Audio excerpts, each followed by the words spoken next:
আসসালামু আলাইকুম। আমি ডক্টর কুশল। আমি একজন সাইকিয়াট্রিস্ট। আমি প্রতি বৃহস্পতিবার মেন্টাল হেলথ নিয়ে কিছু এডুকেশনাল ভিডিও তৈরি করে থাকি। আজকের এই ভিডিওতে আমি ক্লাসিক্যাল বাইপোলার এবং অ্যাটিপিক্যাল বাইপোলার এই দুইটা টার্মের পার্থক্য আপনাদের বোঝানোর চেষ্টা করব। ক্লাসিক্যাল বাইপোলার আর অ্যাটিপিক্যাল বাইপোলার এগুলো আসলে DSM-5 যেটা সাইকিয়াট্রির বাইবেল বলা হয় সেটার কোনো টার্মস না। এটা ক্লিনিক্যাল ডিসক্রিপশনে বা ক্লিনিক্যাল কাজে হেল্প হয়, এই জন্য আমরা এই টার্মগুলো ব্যবহার করে থাকি। মূলত ক্লাসিক্যাল বাইপোলার এবং অ্যাটিপিক্যাল বাইপোলার এই দুইটা ভাগে ভাগ করার কারণ হলো ক্লাসিক্যাল বাইপোলারে লিথিয়াম খুব ভালো কাজ করে, ট্রিটমেন্ট পারপাস আমরা ভাগ করি। আর অ্যাটিপিক্যাল বাইপোলারে কাজ করে নিউয়ার জেনারেশন অ্যান্টিসাইকোটিক, যেমন অ্যারিপ্রিপ্রাজোল অথবা হচ্ছে কুয়েচাপিন, অথবা হচ্ছে অ্যান্টিকনভালসেন্ট যেমন ল্যামোট্রিজিন অথবা টোপিরামাইড। এই যে চিকিৎসাগত পার্থক্য, এটার জন্য আমরা আসলে ক্লাসিক্যাল এবং অ্যাটিপিক্যাল এই জিনিসটাতে ভাগ করি। মজার ব্যাপার হচ্ছে অ্যাটিপিক্যাল অ্যান্টিসাইকোটিক গুলো কিন্তু 1990 সালের আগে আমাদের মানে মার্কেটে ছিল না। প্রথম অ্যাটিপিক্যাল অ্যান্টিসাইকোটিক হচ্ছে ক্লোজাপিন, যেটা 1990 পরে কাজ করা শুরু করে। এবং অ্যাটিপিক্যাল অ্যান্টিসাইকোটিককে অ্যাটিপিক্যাল অ্যান্টিসাইকোটিক বলার কারণ হচ্ছে আগের জেনারেশনের অ্যান্টিসাইকোটিক গুলো যেমন হ্যালোপেরিডল, তারা শুধু ডোপামিন ব্লক করত এবং শুধুমাত্র সাইকোসিসের ক্ষেত্রে তাদের ব্যবহার ছিল।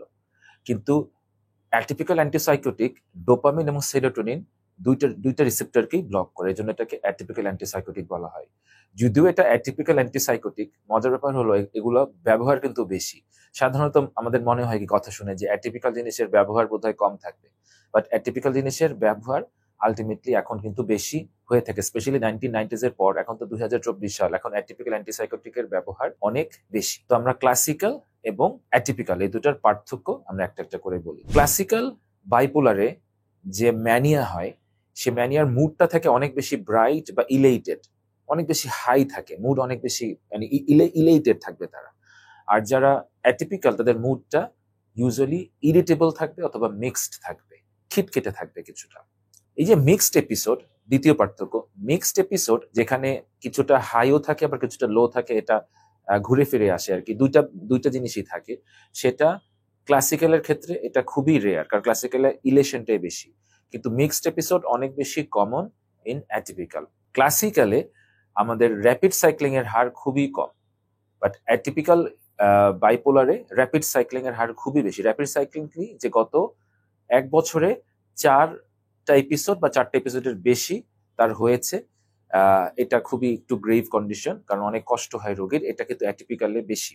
জেনেটিক টেন্ডেন্সি ক্লাসিক্যাল বাইপোলারে খুবই বেশি। ফার্স্ট ডিগ্রি রিলেটিভে যদি কারো বাইপোলার থাকে, ক্লাসিক্যাল বাইপোলার থাকে, দেখা যায় যে তার 85% হেরিডিটেবিলিটি থাকে, যে তার ফার্স্ট ডিগ্রি রিলেটিভের মাঝে সেই বাইপোলারটা পাওয়ার।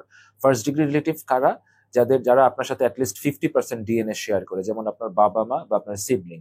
আপনার আঙ্কেল বা আপনার কাজিনরা কিন্তু না। কিন্তু অ্যাটিপিক্যালের ক্ষেত্রে ইউজুয়ালি যারা আত্মীয় স্বজন, তাদের ক্ষেত্রে অনেক সময় হিস্ট্রি পজিটিভ থাকে না, তবে আত্মীয় স্বজনের মাঝে অনেক সময় অন্য রোগ পাওয়া যায়, যেমন স্কিজোফ্রেনিয়া পাওয়া যায় বা ডিপ্রেশন পাওয়া যায়, বা টিপিক্যালি বাইপোলার সবসময় পাওয়া যায় না। ক্লাসিক্যাল বাইপোলারের ক্ষেত্রে মাঝখানের যে ইন্টার এপিসোডিক যে পিরিয়ডটা, সেখানে ফুল রিকভারি হয়ে যায়। তার মানে মাঝের সময়টাতে সে একদমই ভালো থাকে, তাকে দেখে আপনার মনেই হবে না যে সে অসুস্থ একজন মানুষ। কিন্তু অ্যাটিপিক্যাল বাইপোলারে সাব সিনড্রোমাল কিছু সিমটম থাকে, তার মানে সে সম্পূর্ণ ভালো হয়ে যায় না। ওয়ার্ডটা হচ্ছে সাব সিনড্রোমাল।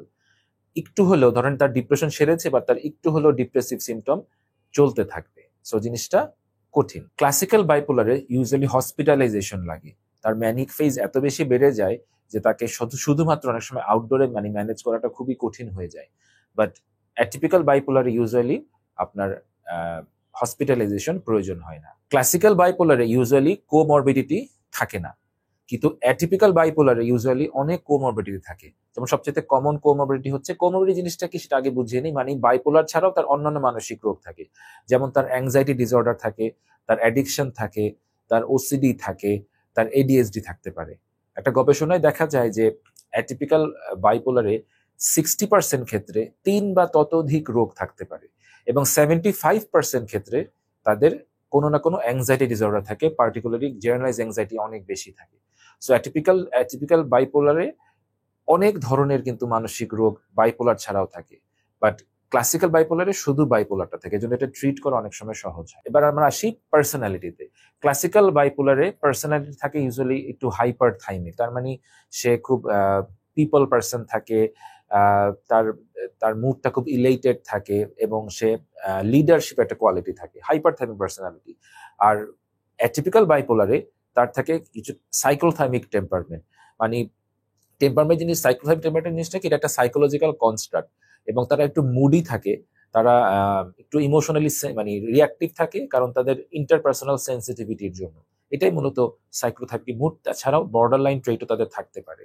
সো ক্লাসিক্যালি আমার থাকছে হাইপারথাইমিক মুড, অথবা তেমন কোনো পার্সোনালিটি প্রবলেম থাকে না। আর অ্যাটিপিক্যালে থাকছে আপনার সাইক্লোথাইমিক টেম্পারমেন্ট অথবা বর্ডার লাইন টেম্পারমেন্ট।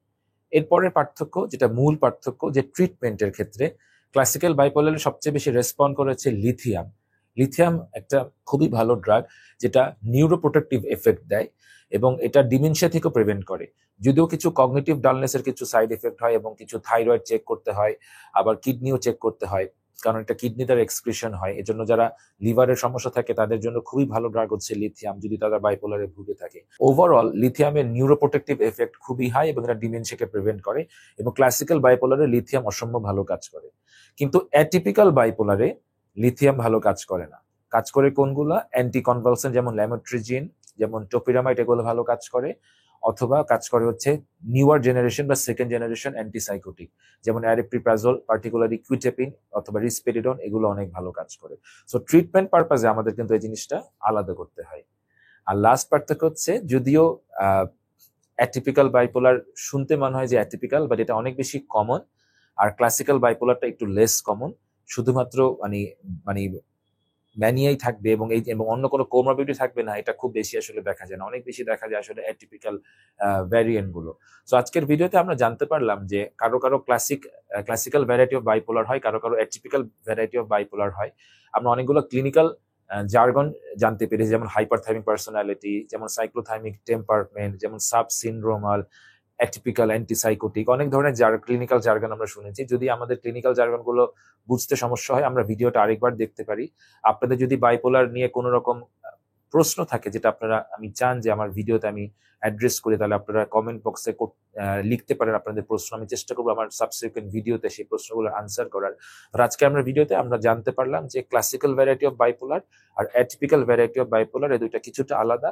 এটা যদিও DSM-5 আলাদা করা হয় না, বাট ক্লিনিশিয়ানরা এটাকে আলাদা করে থাকে। কেন? কারণ ট্রিটমেন্ট পারপাজে এটা বুঝতে সুবিধা হয় এবং রোগীদেরকে ক্যাটাগরাইজ করতে অনেক বেশি সুবিধা হয়।